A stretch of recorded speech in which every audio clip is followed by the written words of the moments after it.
Hello students, आज हम discuss करेंगे हमारे फोर्थ वीडियो के बारे में जो है types of business environment. Types of business environment कितने टाइप का होता है? दो टाइप का होता है, ये micro environment and macro environment. आज की वीडियो में हम माइक्रो एनवायरनमेंट के बारे में पढ़ेंगे। Micro environment covers suppliers, customers, competitors, market intermediaries, and publics. And macro environment covers pastel.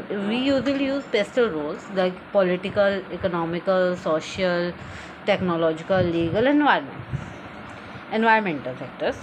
So micro environment are those environment refers to the environment close to the firm, affects day to day operation. ये वो वाला environment है जो कि इस business के day to day operation को affect करता है और ये बिज़नेस के क्लोजेस्ट होता है इसी कारण। और ये हमारे क्या है, पार्शली कंट्रोलेबल। फुल्ली कंट्रोलेबल तो नहीं होता, हाँ, लेकिन पार्शली कंट्रोलेबल होता है। जैसे सप्लायर्स है, हम सप्लायर से डील करते हैं तो उनसे डे टू डे उनसे बातें करते हैं, तो हम थोड़ा बहुत जो प्राइस है उसमें थोड़ा नेगोशिएशन कर सकते हैं।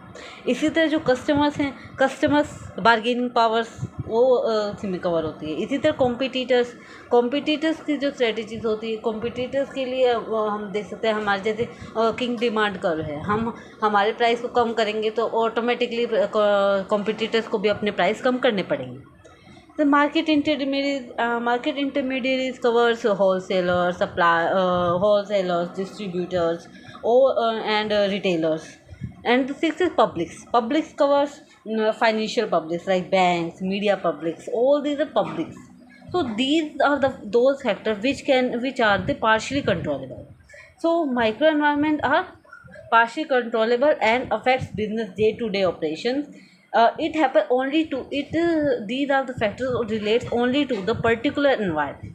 So it is also known as task environment. Okay. So first elements of micro environment we covers customers. Customers are most important elements because they are the king of the market, which determine demand and sales. Because if customers are the only factor which determine the demand, there are other factors also like price and but हम price किसके लिए decide करें? Customers के लिए। तो determine customer ही हमारे price और sales को डिटरमाइन करते हैं। Business exist to satisfy customers. हमारा बिजनेस एग्जिस्ट ही क्यों कर रहा है? एग्जिस्ट ही कस्टमर ना होंगे, नहीं होंगे तो हमारा बिजनेस भी एग्जिस्ट ही नहीं करेगा। So they are the king of the market. Whatever we are producing, whichever services we are giving are only for the customers. So they are covered in the micro environment. And the second is competitors. Competitors are firms producing similar or substitute products. जो भी competitors वो होंगे जो हमारे जैसा product या फिर हमारा ही सिमिलर या सब्सिट्यूट प्रोडक्ट बना रहे, जैसे कि कॉफ़ी है, कॉफ़ी नेस्कैफे और दूसरे ब्रांड्स हैं, और इसी तरह चाय और टी, ये सब हम क्या है, टी और कॉफ़ी भी आपस में क्या है, competitors. Competition affects price, quality, innovation. Competitors price को भी अफेक्ट करता है, जैसे मैंने किंग डिमांड कर बताया। तो वो क्या है, अगर एक फर्म प्राइस कम करेगी तो दूसरे को ऑटोमेटिकली कम करना ही पड़ेगा, क्योंकि उसकी डिमांड कम हो जाएगी, और डिमांड कम हो जाएगी तो इससे बिजनेस पे इफेक्ट पड़ेगा। इसलिए वो प्राइस किससे डिपेंड होता है? कॉम्पिटिटर से। सेकेंड इज क्वालिटी कैसे डिटरमाइन होती है कि अगर कॉम्पिटिटर्स हमारी क्वालिटी अच्छी दे रहे तो हमें ऑटोमेटिकली अपनी क्वालिटी अच्छी देनी ही पड़ेगी। And the third is innovation. Competitors क्या है, नई नई टेक्नोलॉजी देखते हैं, उसके हिसाब से अपनी भी टेक्नोलॉजी चेंज करते हैं, और हमें भी कॉम्पिटिटर्स को देख कर नई नई टेक्नोलॉजी को अपनाना पड़ेगा। And the third is suppliers जो हमें रॉ मटेरियल सप्लाई करते हैं, ठीक है, रॉ मटेरियल्स, या फिर हम ट्रेडिंग का बिजनेस कर रहे हैं तो वो ऑटोमेटिकली फुल जो प्रोडक्ट्स है, फिनिश प्रोडक्ट्स है, वो देते हैं। तो suppliers provide raw material and inputs, affect cost and quality of production.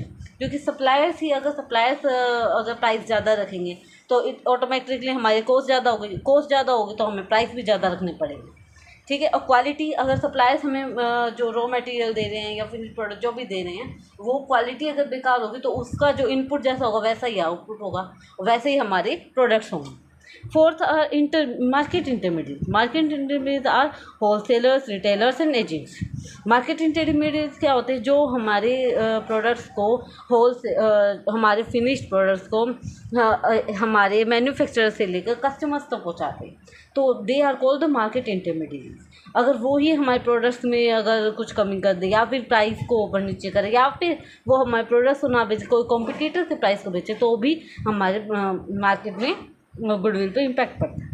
And the fifth public groups having interest in business activities, वो सभी जिनका ग्रुप बिजनेस एक्टिविटीज़ में इंटरेस्ट है। फर्स्ट है फाइनेंशियल पब्लिक्स आर बैंक्स, क्योंकि banks loan देते हैं, और बैंक्स क्या करते हैं, लोन देते हैं तो वो देखते हैं कि इसी कंपनी की गुडविल कैसी है, उसी के बेस पर वो हमें लोन देते हैं। मीडिया पब्लिक्स, मीडिया क्या है, मीडिया तो हमारे प्रोडक्ट्स को, जैसे एडवर्टाइजिंग मीडिया है, वही हमारे प्रोडक्ट्स को दूसरे मार्केट में लेके आते हैं। Government publics, local publics, all are covered in the micro environment. So microenvironment are those factors which are very close to the specific firm and affects its day-to-day operation, and these are partially controllable and are also called task environment. Elements are customers, competitors, suppliers, market intermediaries and publics. And thank you.